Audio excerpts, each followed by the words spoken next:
అందరికీ నమస్కారం.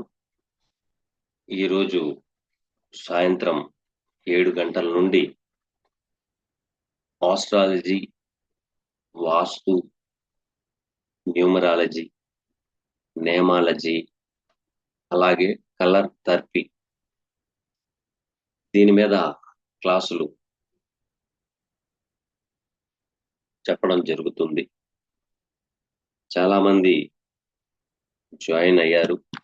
ఇక మీకు కూడా ఇంట్రెస్ట్ ఉంటే జాయిన్ అవ్వాలి అనుకుంటే ఈ వీడియో యొక్క డిస్క్రిప్షన్లో లింక్ ఉంటుంది.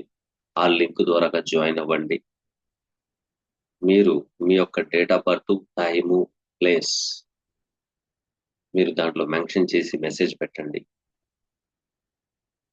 అది చూసి నేను మీకు ఫోన్ చేసి చెప్పడం జరుగుతుంది.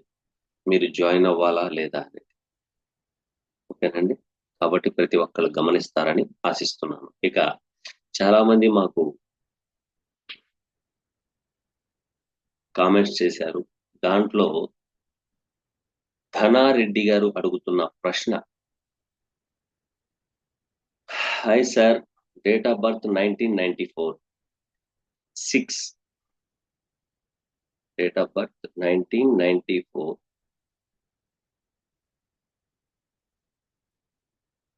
6వ నెల 9వ తారీఖు.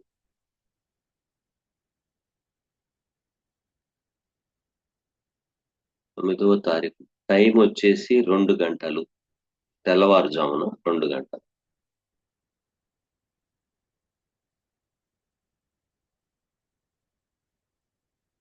వారు అడుగుతున్న ప్రశ్న ఏంటంటే, గత 8 సంవత్సరాల నుండి ఏమీ బాగోలేదండి. ఏదైనా అనుకుంటే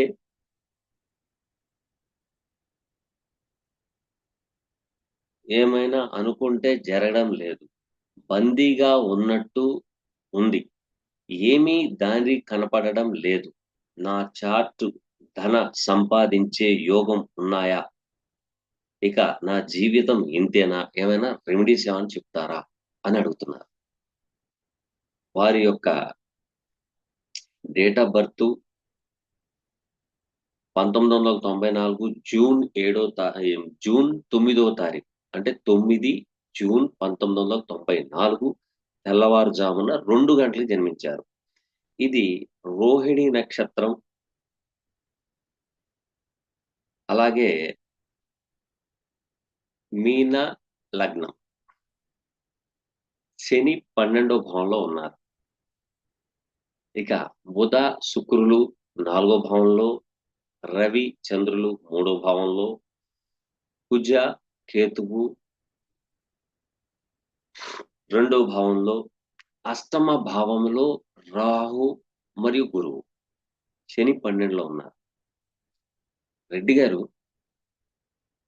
గత 8 సంవత్సరాలు నుండి మీకు బాగోలేదు అంటున్నారు. కరెక్టే. నేను మీ మాట కాదను. ఎందుకు బాగోలేదు అది మీకు తెలియదు. మీ దాంట్లో అద్భుతమైన యోగం ఉంది. ఆ యోగాన్ని మీరు యూటిలైజ్ చేసుకోలేరు. ఎందుకంటే లగ్నాత్తు, మీన లగ్నాత్తు భాగ్యాధిపతి ఎవరు? భాగ్యాధిపతి కేతు 2లో, అంటే ధనస్థానంలో కేతుతో సంబంధం పెట్టుకుని 2లో ఉన్నారు. అసలు కేతు ఏమంటున్నాడు, వాళ్ళిద్దరు ఏం కమ్యూనికేట్ చేసుకుంటున్నారు అనేది మీకు తెలియదు. రెండోది, నాకంటే గొప్ప జ్యోతిషులు కూడా చూపించుంటారు మీరు. లగ్నాధిపతి అష్టమంలో పడిపోయింది, గురువు రాహువులు కలిసి అక్కడే ఉన్నారు. 10th lord in the place of 8th. వీళ్ళు ఏమనుకుంటున్నారు, వీళ్ళిద్దరు ఏం చెప్పుకుంటున్నారు, రాహు జూపిటర్ ఏం చెప్పుకుంటున్నారు, ప్రతి ఒక్కళ్ళు ఏమంటారంటే గురు చండాల యోగంలో పుట్టావు అని అంటున్నారు.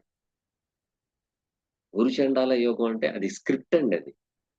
అది స్క్రిప్ట్. వాళ్ళేం చెప్పుకుంటున్నారు అనేది మనకు కావాలి. అంతేగాని నేను చెప్పానా ఆయన చెప్పానా. నెంబర్ 1, మీ మనసులో డబ్బు సంపాదించాలి అనే కోరికని పూర్తిగా చంపేయండి. పూర్తిగా చంపేయండి. మీరు దేని మీద ఆశ పెట్టొద్దు. సంకల్పం చేయొద్దు. లెట్ గోగా ఉండండి. సాక్రిఫైగా ఉండండి.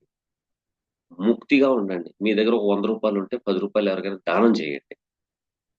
మీ దగ్గర కొంచెం భోజనం ఉంటే ఎంతవరకంటే మీ సంకల్పం ఎలాగ ప్యూరిటీగా ఉండాలంటే, ఇప్పుడే మనం గోవు నుండి తీసిన పాలులాగా ఉండాలి. మీరు తినే ప్రతి ముద్దలో సగభాగం పేదవాడికి పెట్టండి. ఎందుకు రావో చూస్తాను డబ్బు. యోగం ఎందుకు రాదు? వస్తది. ఖచ్చితంగా వస్తది. ఖచ్చితంగా వస్తది. 10వ భావాధిపతి రాహుతో సంబంధం పెట్టుకున్నాడు. ఈయనేం చెప్తున్నాడు? ఈళ్ళిద్దరే మాట్లాడుకుంటున్నారు. మీ కెరియర్ మీరు పుట్టిన ప్రదేశంలో, పుట్టిన గ్రామంలో, పుట్టిన రాష్ట్రంలో, పుట్టిన దేశంలో మీ కెరియర్ లేదు. దూర ప్రాంతానికెళ్ళండి. వేరే ఊరెళ్లి వ్యాపారం చేస్తారా? చేసుకోండి. మీరు ఏం చేయాలన్నా కూడాను మీరు పుట్టిన ప్రదేశంలో నడవదు. ఇది దాంట్లో ఉన్న సారాంశం. 3వ భావాధిపతి, అష్టమాధిపతి చతుర్థ భావంలో కూర్చున్నారు. సప్తమాధిపతి అయిన బుధుడితో కూర్చున్నాడక్కడ. అక్కడేమంటున్నాడు? మీరు నివసించే క్షేత్రము విడిచిపెట్టి దూరంగా వెళ్ళండి అనంటుంది. పెళ్లయిపోయింది. పిల్లల్ని వదిలేసి ఎలాగెళ్ళమంటారు? అని అడగొచ్చు. కానీ ఊర్లో ఉంచండి. మీ అమ్మా నాన్న దగ్గర పెట్టండి. ఫస్ట్ మీరెళ్ళిపోండి. ఎళ్ళిపోయి మీరు ఏం చేయగలుగుతారో అవి చేయండి. అంతేగాని భగవంతుడు నా మొహం చూడలేదు. నాకు దరిద్రం రాసాడు. అది రాసాడు. ప్రతి వ్యక్తికి యోగాలుంటాయి. అదొకటి బాగా గుర్తుపెట్టుకోండి. ప్రతి వ్యక్తికి ఉంటాయి. నేను పడిన కష్టం మీరేం పడ్డారు? చెప్పండి. కాళ్ళకి చెప్పులు లేక ఎర్రటి ఎండలో 2.5 అంగుళాల మేకు అరికాల్లో గుచ్చుకుంటే టెటవాక్ ఇంజెక్షన్ రూపాయి. ఆ రూపాయి కూడా నా దగ్గర లేదు. 1989లో 88, 89లో బావిలోంచి కప్పని తీసేసి బయట వదిలేస్తే బయట ప్రపంచానికి అది ఎటెళ్ళిపోతుందో దానికే తెలీదు. ఆ పరిస్థితి నుండి నేను ఈ పరిస్థితికొచ్చాను. మీ దాంట్లో అద్భుతమైన యోగాలున్నాయి. నాకు కావాల్సింది ఒకటే. మీ సంకల్పం ప్యూరిటీగా ఉండాల. డబ్బు మీద గాని, ఆస్తి మీద గాని, సంతానం మీద గాని, భార్య మీద గాని, దేని మీద కూడాను మీ యొక్క ఆలోచన, కోరిక పెట్టొద్దు. ఖచ్చితంగా మీ దగ్గరకొస్తుంది. మీరు తినే ముద్దలో సగభాగం పేదవాడికి పెడతానని సంకల్పం చేయండి. ఎందుకు రాదో చూస్తాను. ఇప్పుడు స్టార్ట్ అయింది మీది. ఇప్పుడు జరుగుతున్న మహాదశ ఏంటి? ఆ మహాదశ ఏంటనేది కావాలిగా?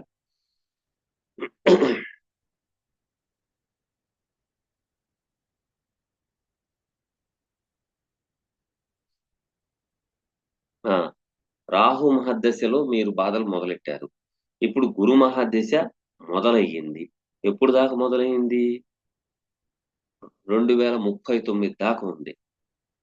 మూడో నెలతో ఎళ్ళిపోయింది. ఇప్పుడు ప్రస్తుతానికి గురు మహాదశలో శని అంతర్దశ. ఇప్పుడు ఇక్కడేమంటున్నాడు? కష్టే సుఖే ఫలిని నమ్ము నీకు అందరం ఎక్కిస్తా అంటున్నాడు. మీ అభివృద్ధి యోగాలు మీ చేతిలోనే ఉన్నాయి. కేతు సంకల్పానికి కారకుడు. రాహు మెటీరియలిస్టిక్. మీరు దేన్నైతే అతిగా ప్రేమిస్తారో, అతిగా కోరుకుంటారో దాన్ని దూరం చేసేస్తాడు కేతు. Ketu let go. కేతు ఫకీర్. మీకు ఆశీర్వాదం ఇవ్వాల్సిందే కేతు. ఆ కేతునే మీరు పట్టించుకోవట్లా. అక్కడ కుజుడితో సంబంధం పెట్టుకుంది. కుజుడెవరు? ద్వితీయాధిపతి, భాగ్యాధిపతి 2లో కూర్చున్నారు. ఇదంతా బాగానే ఉంది. కానీ శని యొక్క దృష్టి పడుతుందే, ఆ శని ఎవరు? జన ఆకర్షణ కలిగిచ్చే గ్రహం.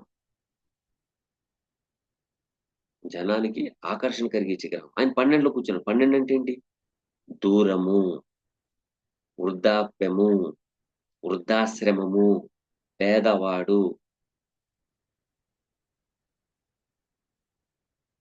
ముసలివాడు, కుంటివాడు, గుడ్డివాడు వీళ్ళకి మీరు అన్నం ఇవ్వండి సార్. మీరు బాగా గుర్తుపెట్టుకోండి. ఈశ్వరుడు లిఖించిన లిఖితాన్ని బాగా గుర్తుపెట్టుకోండి. ఈశ్వరుడు లిఖించిన లిఖితాన్ని నుదిటిపై రాసిన రాతని మార్చగలిగే శక్తి ఈశ్వరుడికి లేదు. లేదు. ఆయనే రాసి పంపించాడు కాబట్టి. కానీ ఆ రాతల్ని మార్చగలిగే శక్తి ఈశ్వర భక్తుడికుంది. ఈశ్వర భక్తుడికుంది. భగవంతుడు భక్తుడు మాట వినకపోతే ఎవరి మాట వింటాడు? పిలిస్తే పరిగెత్తుకుని వచ్చే బోలాశంకరుడిని పట్టుకోండి. అయిపోద్ది మీ పని. సూపర్‌గా అవుతది. బాగుంది. కంగారు పడొద్దు. మీరు ఏది కూడాను మనసులో ఉన్న విషయాన్ని బహిర్గతం చెయ్యొద్దు. అష్టమం అంటే గోప్యం. లోతుగా రీసెర్చ్ అండ్ డెవలప్‌మెంట్. మీరు బాగా చదువుకునుంటే ఆన్‌లైన్‌లో చేసుకోండి. బాగా చదువుకొనుంటే రీసెర్చ్ అండ్ డెవలప్‌మెంట్‌లోకెళ్ళండి. ఇంటర్మీడియేటు, 10థ్ క్లాసు, డిగ్రీ దాకానే చదివారా? మీరెళ్ళిపోయి ఇన్స్యూరెన్స్ కంపెనీలో జాయిన్ అవ్వండి. ఏది మామూలుగా ఇన్స్యూరెన్స్ ఏదైనా పర్వాలేదు. లేదు హాస్పిటల్‌కి సంబంధించిన వర్కొచ్చా, హాస్పిటల్ దగ్గరికెళ్ళి వర్క్ చేసుకోండి. వేరే ఊరెళ్ళిపోండి. కానీ ఈ ఊర్లో మాత్రం మీకు పనికిరాదు. మీరు ఎక్కడైతే నివసించుంటున్నారో ఆ ఊరైతే పనికిరాదు. ఓకేనా? థాంక్ యూ అండి. Next question.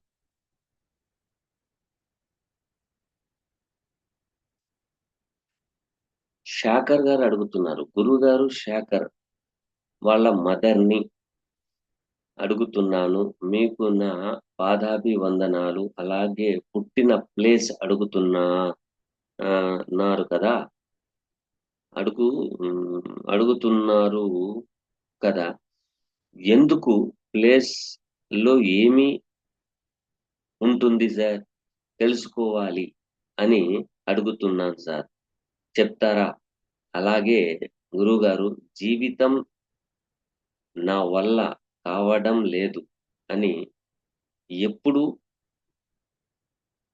ఇహ గ్రహాలు అనిపిస్తే దైవం దగ్గరకు వెళ్ళాలి. వెళ్ళిపోతే చాలు అని ఇహ గ్రహాలు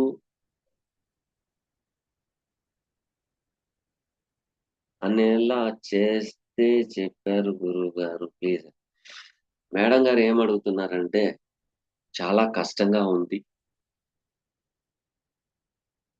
నాకు భగవంతుడు అనుకూలిస్తే భగవంతుడి దగ్గరికి వెళ్ళిపోదాము అనిపిస్తుంది. ఆ! ఒక పుట్టుక ఉంది అంటే దానికి మరణం ఉంది అన్నట్టు అర్థం. ఇక దీంట్లో మార్పులు చేర్పులు లేవు. నా యొక్క అనుభవంలో నేను చెప్తున్నాను. ఫస్ట్ మరణమే రాస్తాడు. తర్వాతే పుట్టుక జరుగుద్ది. ఫస్టు మరణమే. తర్వాతే పుట్టుక.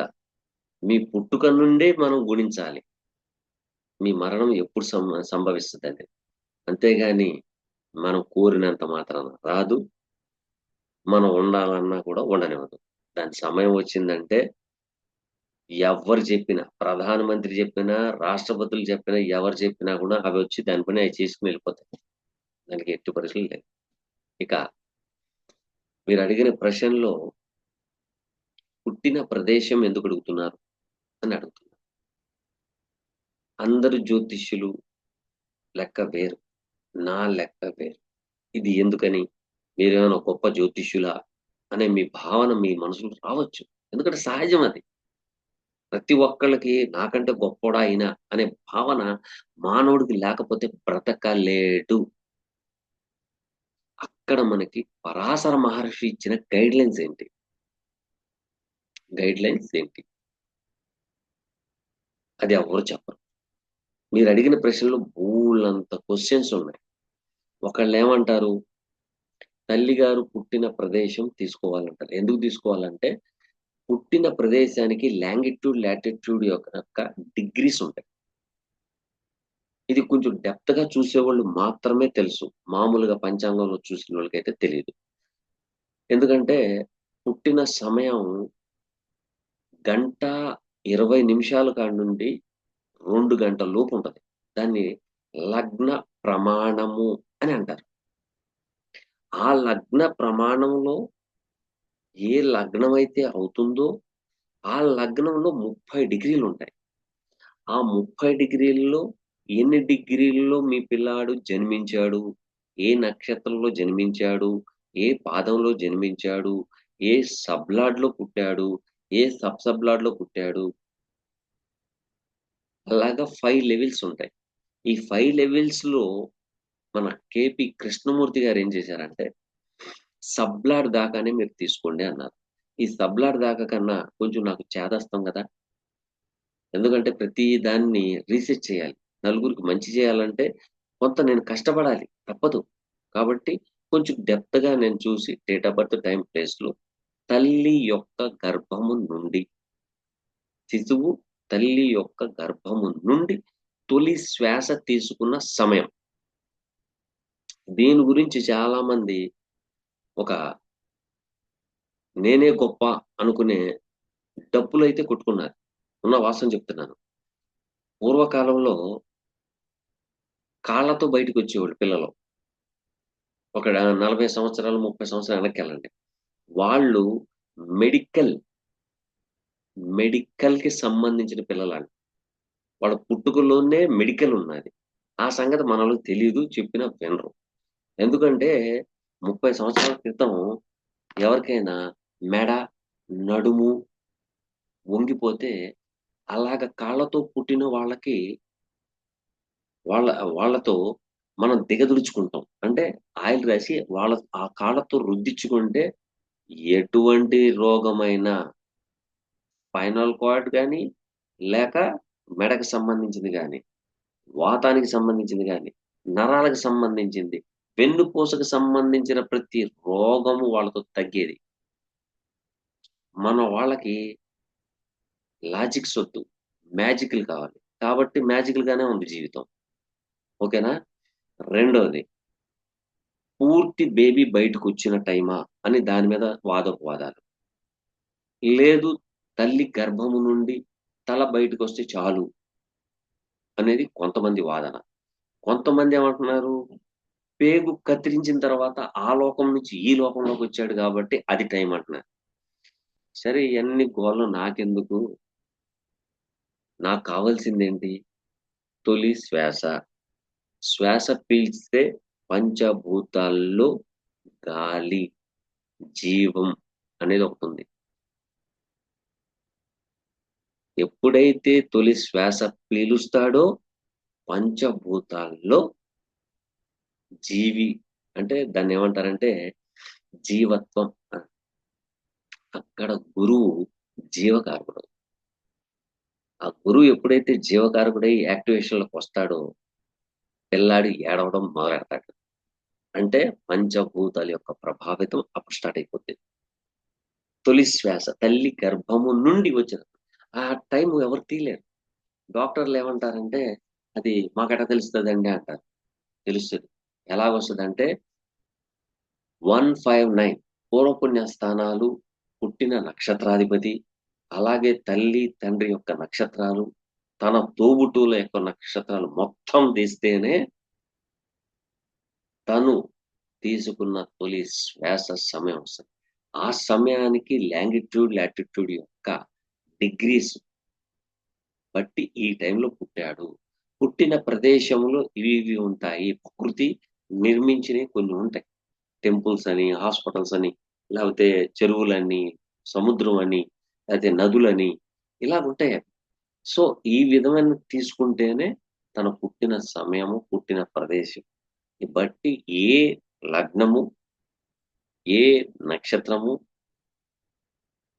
ఏ సబ్‌లాడు, ఏ సబ్-సబ్‌లాడు అనే మొత్తం లెక్కలొస్తాయి. వచ్చిన తర్వాతే ఆయన యొక్క జీవిత ప్రమాణం ఎలాగుంది, ఏంటి అనేదుంటది.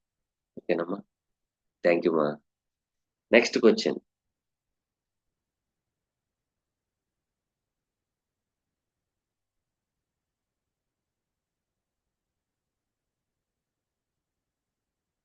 శేఖర్ గారు 1060 గారు అడుగుతున్నారు. గురువు గారికి నమస్కారం. శేఖర్ వాళ్ళ మదర్‌ని ప్లీజ్ పాప గురించి చెప్పండి. గురువుగారు మా పాపది మళ్ళీ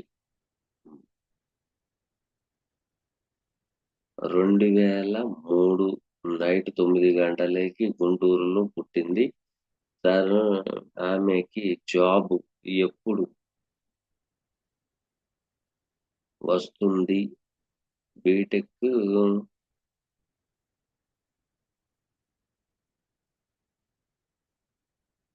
క్వాలిఫైడ్ అయింది. గవర్నమెంట్ జాబ్ వస్తుందా?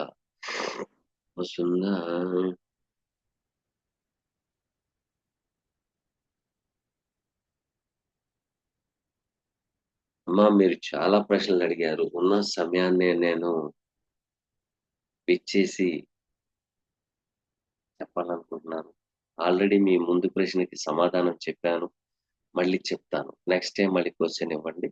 నేను ఖచ్చితంగా చెప్తాను. ఓకేనమ్మా? థ్యాంక్ యూ మా.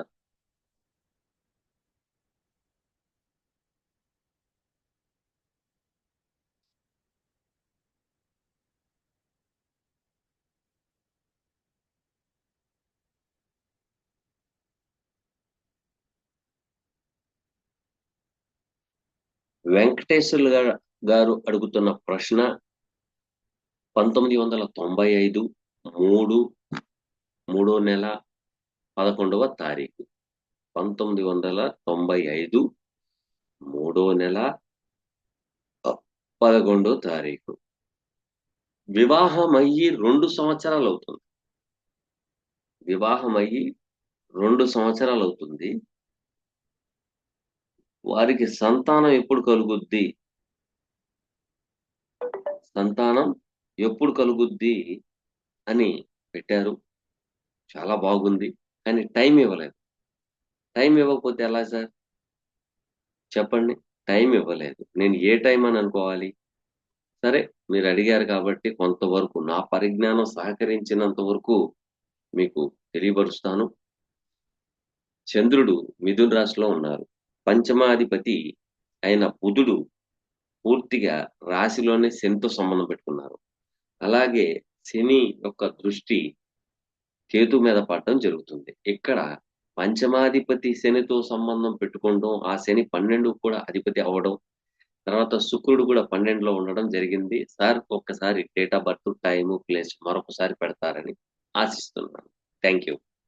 Next question. ఉమా మహేష్ గారు అడుగుతున్న ప్రశ్న అంటే ఎస్కే దౌలత్ గారికి జ్యోతిష్యంపై నమ్మకం ఉన్నందుకు ధన్యవాదాలు. ఉమా మహేశ్వరరావు గారు ఒక విషయం చెప్తాను, బాగా గుర్తుపెట్టుకోండి. జ్యోతిష్యం అనే పదం మనం తెలుగులో మాట్లాడుకుంటాం. కానీ నుజ్మి జ్యోతిష్యుడు. ఓకేనా? జ్యోతిష్యంలో ఒక విషయం చెప్తాను.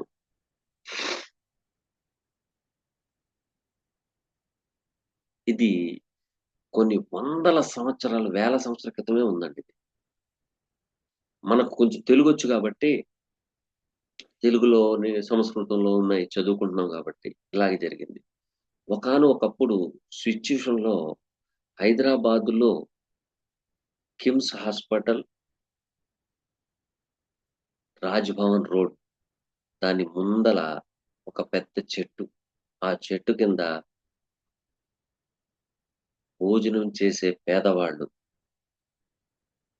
అక్కడ నేను కూర్చొని జేబులో రూ. 1,00,000 ఉంచుకొని అక్కడే కూర్చొని ఆలోచిస్తూ ఉన్నా. కర్మేంటి ఎలాగుంది అని. ఎందుకంటే నేను చేసిన అది మనిషికి పుణ్యం, భగవంతుడికి పాపం. కాబట్టి నేను అనుభవించక తప్పదు. బై మిస్టేక్ ఆడవాళ్ళు కదా మా మిసెస్. తను కబాల్మంటి నోరు జారింది. ఒక అనర్థాన్ని నువ్వు ఆపుతావా లేదా అనేది పర్మిషన్ ఇచ్చేసింది. దాని ప్రభావం మూలంగా హైదరాబాద్లో దాదాపు 45, 50 రోజులు అక్కడే ఉన్నా. ఒక్క ఫోన్ కాల్, నేను ఫలానా చోట ఉన్నాను అని ఒక్క ఫోన్ కాల్ చేస్తే హైదరాబాద్లో దాదాపు ఒక 1000 మంది ఆ జమానాలో నా కోసం ఎదురు చూసేవారు. వాళ్ళది ఎవ్వరికి ఫోన్ చేయలేదు. కానీ ఇప్పుడు బాధపడుతుంటే మా అక్కగారు ఒక మాట అన్నారు. అక్కడ ఒక ఉప్పల్లో ఉన్న పెద్ద చదువుకున్న ఆయన, యూపీ ఆయన దగ్గరికి వెళ్ళి మా తమ్ముడు పరిస్థితి ఏంటి, వాడు ఇలాగ నడుస్తున్నాడు, జ్యోతిష్యం అంటాడు, అది అంటాడు, ఇది అంటాడు అంటే ఆయన ఒకే ఒక మాట అన్నాడు, నువ్వు మీ తమ్ముణ్ణి ఖురాన్ మీద ప్రమాణం చేసి జాతకాలు, వాస్తు చెప్పను అని చెప్పించినా కూడా దానికి ఇంటర్నల్ గా వేరే దారి చూసేస్తాడు. వాడు పుట్టుక వేరు, వాడు పుట్టుక వేరు అని చెప్తే మా అక్కగారు వచ్చి, అరే నువ్వు జ్యోతిష్యం వదిలేసే టైం వచ్చింది, నేను ఒక రోజు చెప్తాను, అప్పుడు వదిలేసేద్దుదని అన్నా. ఓకే అన్నాను. అన్న క్షణం నుంచి ఆలోచించింది మొదలెట్ట. జ్యోతిష్యం వదిలేయమన్నారు, ఓకే నేను కాదనట్ల. ఇది తెలుగులో ఉంది, సంస్కృతంలో ఉంది, అని ఉర్దూలో ఉందిగా, ఫార్సీ భాషలో ఉందిగా అని హైదరాబాద్ జాన్నర్ వచ్చి అక్కడ దాదాపు ఒక 1000 రూపాయలు పుస్తకాలు తీసుకున్నాను. వెళ్తే మా అక్కగారు ఒకటే మాట, లేదు నాన్న నీ బతుకు ఎంతే, నేను జ్యోతిష్యం వదిలేరా బాబు అని చెప్తే నువ్వు ఉర్దూ పుస్తకాలు, అరబీ పుస్తకాలు, ఫార్సీ పుస్తకాలు తెచ్చేసుకున్నావు అంటే ఆ భాషను వదులుతున్నావు కానీ ఆ పనిని మాత్రం వదలట్లేదుగా నువ్వు. ఇప్పుడు మా బావగారు చెప్పారు, అరే నీ జీవితం ఇంతేరా, నువ్వు దేని మీద ప్రమాణం చేయొద్దు, నువ్వు నలుగురు మంచి గురించి ఆలోచిస్తున్నావు, ముందుకు సాగు. అంటే ఏంటంటే ముస్లిమ్స్ లో అన్నీ ఉన్నాయి, కానీ నువ్వు సాధించేది ఏంటి? నువ్వేమీ సాధించలేవు. ఏమన్నా కూడా నేనే నీకు చూపించాల దారి, భగవంతుడే మీకు దారి చూపిస్తాడు. అంతేగాని ఈ జ్యోతిష్యం, వాస్తు ఇవన్నీ నమ్మొద్దు అంటారు మా ముస్లిమ్స్ లో. హిందూస్ లో కూడా చాలా మంది ఉన్నారు నమ్మరు. కానీ ఏదో ఒక దారి, ఒక వ్యక్తి త్వరగా మీకు దొరకాలి, అదే జ్యోతిష్యం, అదే రహస్యం. ఒక మనిషి భగవంతుని ధ్యానం చేస్తున్నాడు చేస్తున్నాడు చేస్తున్నాడు చేస్తున్నాడు చేస్తున్నాడు, ఆయన దారి దొరకలేదు. భగవంతుడు ఒక వ్యక్తి ద్వారా ఆయన దగ్గరికి పంపించి, ఆయన నువ్వు ఎంత ఇబ్బంది పడుతున్నావా, అలాగా అదే అదే ఇలా చేసుకో, ఇలా చేసుకో అనేది జ్యోతిష్యం.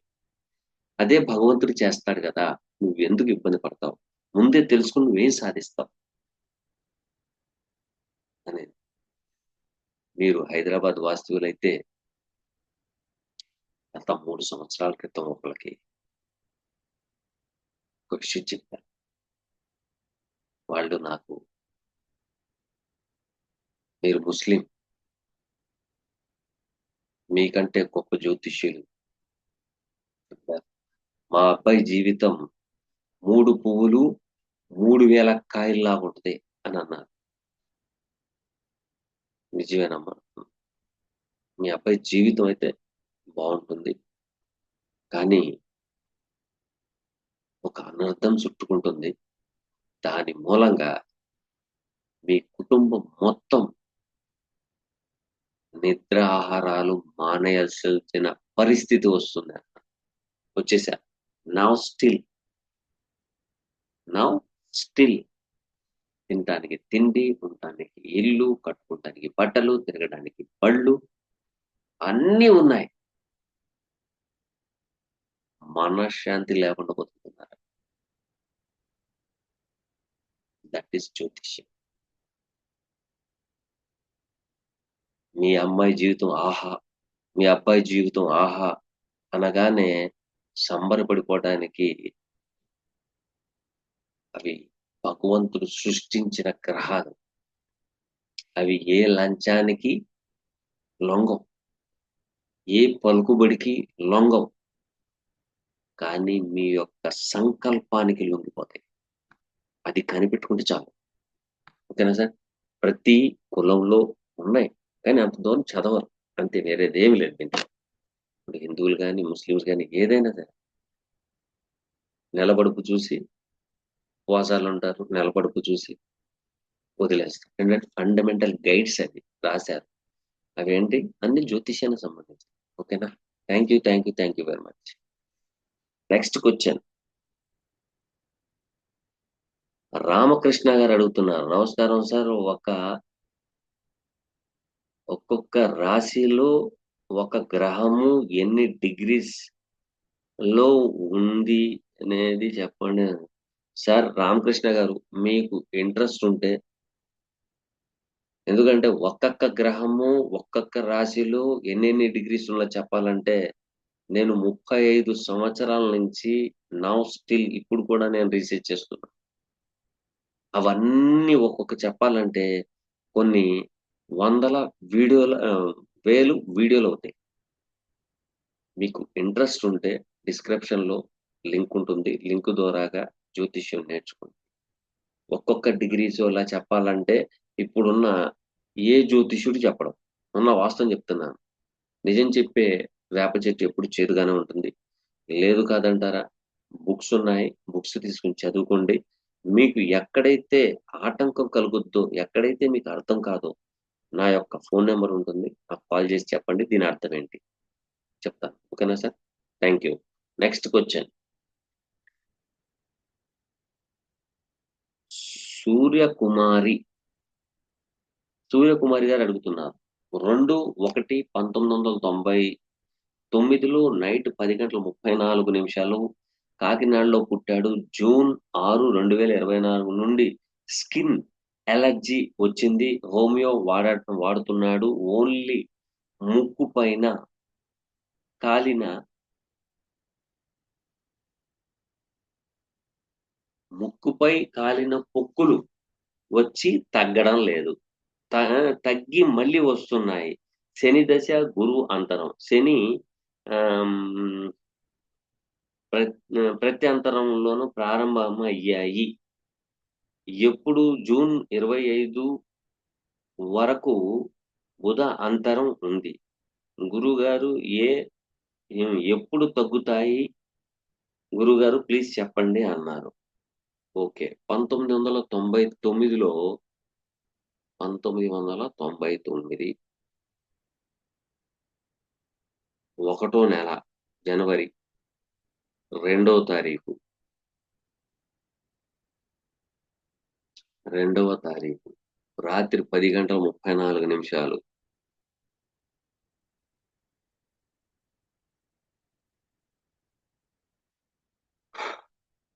ఉమ్,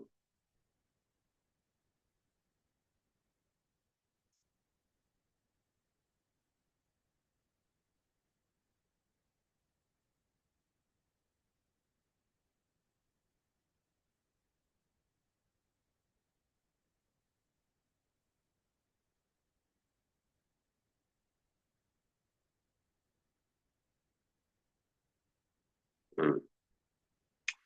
అమ్మా సూర్యకుమారి గారు, 1999 జనవరి 2వ తారీఖు 10:34 లగ్నములో రాహు, సప్తమంలో ఆ గురువు కేతువు.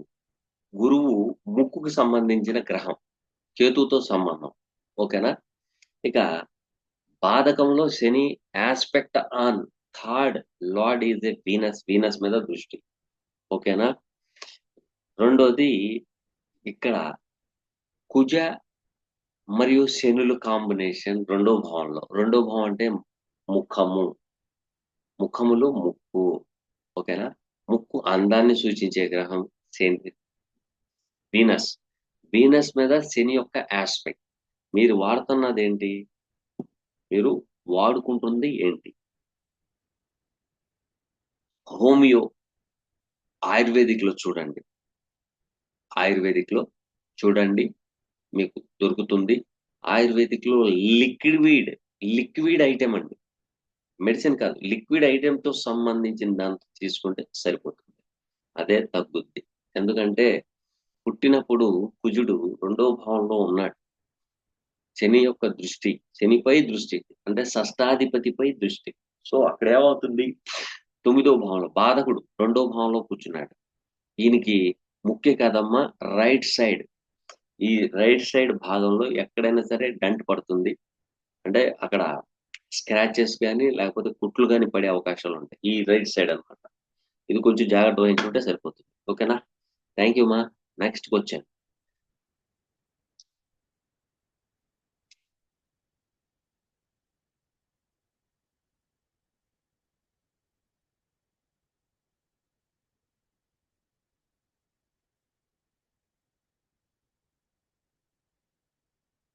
శైలజ గారు అడుగుతున్నారు ఏమనంటే, గురువు గారు నా లగ్నానికి మీనం, కుజుడు 7లో 0 అష్టక వర్గులో ఉన్నాయి. నాకు కుజుడు ఏ స్థానంలో ఎలా ఫలితాలు ఇస్తారు, వివరణ ఇవ్వండి.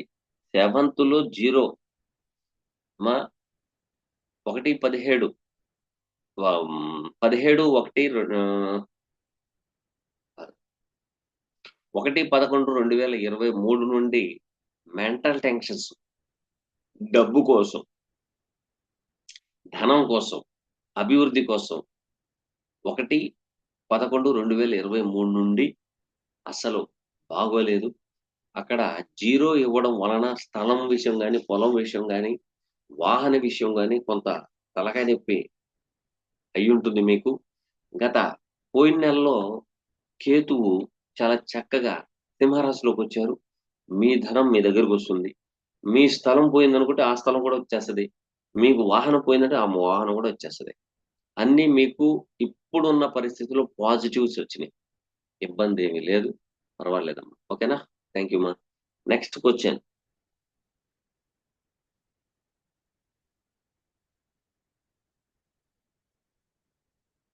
ఓకే. ఇక మా యొక్క సమయాన్ని మీకు కేటాయించాం. మా యొక్క పరిజ్ఞానం సహకరించినంత వరకు మీకు కొంత తెలియపరిచాను. అలాగే ఎవరైనా జ్యోతిష్యం నేర్చుకోవాలి అనుకునేవారు ఈ డిస్క్రిప్షన్‌లో మీకు లింక్ ఉంటుంది. ఆ లింక్ ద్వారాగా జాయిన్ అవ్వండి. అలాగే మీ యొక్క date of birth, time, place mention చేయండి. దాంట్లో మెన్షన్ చేయమంటానికి కారణం ఏంటంటే, మీరు నలుగురికి ఉపయోగపడాలి. ఈ పరిజ్ఞానం, మీ యొక్క పరిజ్ఞానం ఈ భూమండలం ఎంతకాలం ఉంటుందో అంతకాలం శాస్త్ర పరిజ్ఞానం అనేది మానవుడికి అందించాలనేదే నా కోరిక. మూర్ఖంగా వెళ్ళి ఇబ్బందులు పడి మన దగ్గరికి వస్తున్నారు. అలా రాకూడదు. తెలుసుకోవాలి. ఏ విధంగా చేస్తే బాగుంటుంది. ఓకేనండి? Thank you very much.